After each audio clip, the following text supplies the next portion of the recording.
दलबीर जी, स्वपनदीप जी और मोमिन जी, आपका बहुत स्वागत है हमारे इस खास कार्यक्रम में। दलबीर जी, शुरुआत आपसे ही करेंगे कि कहें कि इतने बरस बीत चुके हैं, लगातार आप कोशिशों में जुटी हैं। अब पाकिस्तान के विदेश मंत्री रहमान मलिक साहब हिंदुस्तान आए हैं, आपने उनसे मुलाकात भी की, तो सबसे पहले उस मुलाकात का मजमून जानना चाहेंगे। क्या कुछ उस मुलाकात में हुआ, क्या कुछ आपको उम्मीदें मिली हैं? हाँ, जैसा कि रहमान मलिक जी को मैंने यही कहा था सबसे पहले कि भाईजान सरबजीत सिंह को भारत वापस भेज दीजिए। तो उन्हें पहले समझ में नहीं आया नाम, तो उन्होंने जब दोबारा पूछा तो मैंने कहा मेरे भाई सरबजीत सिंह को वापस भारत भेज दीजिए। तो उन्होंने कहा कि थोड़ी, जैसा आप जानते हैं कि जल्दी में सब अच्छा हो रहा था, लेकिन कुछ कानूनन अड़चन थी जिस वजह से ये सब नहीं हो पाया। लेकिन हम बहुत जल्द इस अड़चन को भी दूर कर लेंगे और इंशाअल्लाह बहुत जल्द सब कुछ अच्छा हो जाएगा। और आपके प्रधानमंत्री जी ने भी कहा है, और अभी जो मीटिंग हुई है उसमें भी 5 मिनट सरबजीत पर बात हुई है। शिंदे जी जो आपके मंत्री हैं, इन्होंने भी सरबजीत के बारे में पूरी बात की है, तो इंशाअल्लाह ज़रूर अच्छा होगा। तो तभी स्वपनदीप ने कहा कि अंकल हमें वीज़ा भी दे दीजिए। तो उन्होंने फौरी तौर पर अपने वीज़ा ऑफिसर से कहा कि इनको फौरी तौर पर वीज़ा दिया जाए और लंबा वीज़ा दिया जाए और मेरे गेस्ट हाउस में इनको रोका जाए और ये मेरे गेस्ट होंगे। तो ये बातों को सुनकर बहुत अच्छा लगा। हमारे शिंदे जी भी साथ थे, हमारे गृह सचिव भी साथ में खड़े थे और बहुत सारे लोग थे। जब उन्होंने इस तरह की बात की तो उनके हमदर्दी से बात को सुनना, हमदर्दी से बात करना और पूरा भरोसा देना सरबजीत की रिहाई को लेकर, तो एक विश्वास जो है, और ख़ासकर जब पाकिस्तान के गृह मंत्री इस तरह की बात करें तो बहुत अच्छा लगता है। उम्मीदें बहुत ज़्यादा बढ़ती हैं, मेरा रात से यकीन बढ़ा है और मुझे एक तरह से मेरे दिल को एक तसल्ली है, जहाँ पर एक खुशी भी बहुत। बिल्कुल दलबीर जी, मैं यहाँ किसी तरह का आपको दुख नहीं देना चाहता है, किसी तरह की कोई ऐसी बात नहीं करना चाहता, लेकिन सवाल पैदा होता है। मुझे याद आता है एक बार सरबजीत की रिहाई की खबर आई थी, हमने आपसे भी बात की थी, आप भी बेहद खुश थी, आपका पूरा परिवार खुश था, स्वपनदीप से भी हमारी फ़ोन पर बात हुई थी। लेकिन उसके बाद जिस तरह की चीज़ें आई, तो आपको लगता है कई बार उम्मीदें जब चरम पर पहुँच जाती हैं तो टूटने के बाद बहुत दुख देती हैं?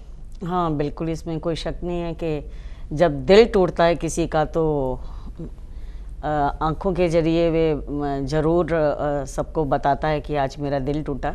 और दिल टूटने की आवाज़ ज़रूर नहीं आती है, लेकिन दिल को जब टूट जाए दिल और उसको संभालना, वो बहुत एक मुश्किल की घड़ी होती है। इसी तरह से मेरे साथ भी हुआ और मेरे साथ कई बार हुआ। मैंने कई बार ईश्वर से भी पूछा कि आखिर, और दिल में बार बार ये सवाल आया कि आखिर हमारे साथ ही ऐसा क्यों, आखिर सरबजीत के केस में ही ऐसा क्यों। बिल्कुल, स्वपनदीप भी हमारे साथ मौजूद है। स्वपनदीप, अपने पिता से मिलने की चाहत किस बेटी को नहीं होती? हर बेटी चाहती है कि पिता का साया सर पे हो, तो कहते हैं कि एक डर खत्म हो जाता है, पिता का साया सर पे होता है। तो इतने बरस हो चुके हैं, आप अपनी बुआ जी को देखती हैं कि लड़ रही हैं, हर जगह जाती हैं, हर किसी के दरवाजे पर जाती हैं, इतनी बार, हर ऐसे ऐसे लोगों से जिनसे आम आदमी मिलने की भी नहीं सोचता, दलबीर जी उन्हें झकझोर आती हैं कि आप मेरे भाई को वापस लाएं। तो एक बेटी होने के नाते कई बार आपको ऐसा लगा होगा कि हाँ मेरे पिता घर लौट आएंगे, फिर नहीं आते, फिर एक नई शुरुआत, फिर शुरू से शुरू करना। कहता कि अब आपको लगता है कि हाँ उम्मीदें हैं, अब आप भी उतनी मजबूत हो चुकी हैं, आपको अपनी बुआ जी से कुछ शक्तियाँ मिली हैं? ज़रूर, जैसे कि बुआ जी के साथ इतनी देर से मैं हमेशा हर जगह जाती हूँ, तो इतने लोगों से मिलने के बाद ये ज़रूर पता चल गया है कि कौन सा इंसान है जो सही में हमें हौसला दे रहा है। कल जब हम रहमान मलिक जी से मिले तो उनकी बातों से ज़रूर हमें विश्वास हुआ कि अब पापा की रिहाई दूर नहीं है और बहुत टाइम नहीं लगेगा, जल्द ही वो वापस आ जाएंगे। तो इस सब से हिम्मत बहुत बढ़ी। और इस जल्दी वापसी की उम्मीद 15-17 बरस लंबी जितनी हो चुकी। हाँ ज़रूर, हमेशा वो तो है ही, हर साल हमने उनका इंतज़ार किया है, हर साल हमने वेट की है कि इस बार ही शायद पापा आ जाए। लेकिन इस बार जैसे गवर्नमेंट बहुत सीरियसली इस मैटर को उठा रही है, पहले ऐसे कभी नहीं हुआ कि पापा का नाम लेके कभी बात की गई हो।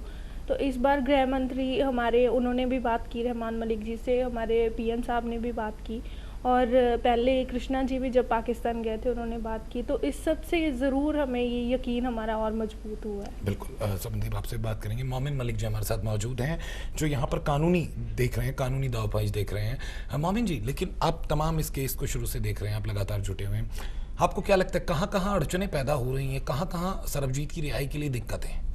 जी, इसमें जैसा कि अगर सरबजीत जी की डेथ सेंटेंस को लाइफ सेंटेंस में कन्वर्ट किया जाता है जी, तो वो ऑलरेडी लाइफ सेंटेंस जो उनको वो अवेल कर चुके हैं, और उनको अगर इसमें कन्वर्ट कर दिया जाता है तो वो रिहा होकर फ़ौरन हिंदुस्तान वापस आ जाते हैं। तो अब ये पाकिस्तान सरकार के ऊपर डिपेंड है कि वो कब उनको उनकी डेथ सेंटेंस को जो लाइफ में कन्वर्ट करें और उनको इस परिवार को खुशी दें, बल्कि पूरे हिंदुस्तान को खुशी दें। और मुझे लग रहा है कि जैसे कि रहमान मलिक साहब ने जो एश्योरेंस इनको दी है, इस परिवार को दी है, उससे मुझे लग रहा है कि बहुत जल्दी इनको ये खुशी मिलने वाली है। मोमिन जी, बहुत सारे मामले आपने देखे होंगे, बहुत सारे परिवार देखे होंगे जो अपनों से मिलना चाहते हैं। दलबीर जी का परिवार सरहद पार है इनका अपना, और लगातार जुटे हैं। तो आपको कई बार ऐसा नहीं लगता कि काश मैं उड़ के चला जाऊं सरहद पार? जी बिल्कुल, जैसा कि मैं बहन दलबीर कौर की हिम्मत को देखता हूं तो मैं सलाम करता हूं इनको कि खुदा ऐसी बहन सबको दे जो अपने भाई के लिए इतना कुछ कर रही है। और इनको देखकर कि मैं इनके साथ जुड़ा कि एक बहन होकर के, क्योंकि मेरी मुलाकात इनसे पाकिस्तान में हुई थी, पाकिस्तान की लाहौर हाई कोर्ट में हुई थी। तो जब मैंने देखा कि एक बहन अपने भाई के लिए, हिंदुस्तान से आई हुई बहन अपने भाई के लिए इतनी जद्दोजहद कर रही है, तो मैंने वहीं पर इनको वादा किया था कि बहन, मैं आपका भाई हूँ और आप मेरी बहन हैं, और जिस तरीके से आप मेहनत कर रही हैं हम भी आपके भाई का फ़र्ज़ अदा करेंगे, और जब तक सर्वजीत रिहा नहीं हो जाता आपके हर तरीके से कंधे से कंधा मिलाकर आपके साथ चलेंगे। बिल्कुल। मोमिन साहब, आपके पाकिस्तान में मौजूद जो वकील हैं उनसे बात हुई होंगी, जो इस पूरे कानूनी दावपेच को देख रहे हैं, वो क्या कुछ कहते हैं? जी, जैसे कि ओवैस शेख साहब जो इस मामले में बड़ी उन्होंने रात दिन मेहनत की है और वो कर भी रहे हैं, और वो बड़े एक्टिव हैं, और उन्होंने इस केस को देखा है बाकायदा और पूरे इस परिवार की कानूनी रूप से मदद की है। चूँकि अब वो पेंडिंग जो है, अपील जो पेंडिंग है, वो honourable president of the Pakistan के पास है, तो उसमें कोई लीगल वर्क ऐसा नहीं बचा हुआ है, तो वो गवर्नमेंट के ऊपर पेंडिंग है और वही उनको डिसीजन इसमें करना है। इसमें लीगल किसी तरह का वो नहीं बचा है। मतलब कि अब सारा दारोमदार पाकिस्तान की सरकार, पाकिस्तान के वजीर आजम के दारोमदार है कि वो रिहा करते हैं लाइफ सेंटेंस, जो उनको डेथ सेंटेंस की बात की गई उसे लाइफ इम्प्रिजनमेंट में बदलते हैं, और कब सरबजीत रिहा हो सकता है? जी, जैसे वो डेथ सेंटेंस को लाइफ में बदल देते हैं, तो वो उतनी उन्होंने लाइफ सेंटेंस ऑलरेडी उन्होंने वहाँ पर गुजार ली है, वो फ़ौरन रिहा होकर के हिंदुस्तान वापस आ जाएंगे। बिल्कुल, आप तमाम लोगों से बातचीत जारी रहेगी। फिलहाल हम यहाँ एक छोटा सा ब्रेक लेते हैं, ब्रेक के बाद वापस लौटेंगे, चर्चा जारी रहेगी। दलबीर कौर बहन हमारे साथ मौजूद हैं, साथ साथ सर्वजीत की बेटी स्वप्नदीप जी हमारे साथ मौजूद हैं, और वकील मोमिन मलिक साहब भी हमारे साथ मौजूद हैं। छोटे से ब्रेक के बाद चर्चा जारी रखेंगे।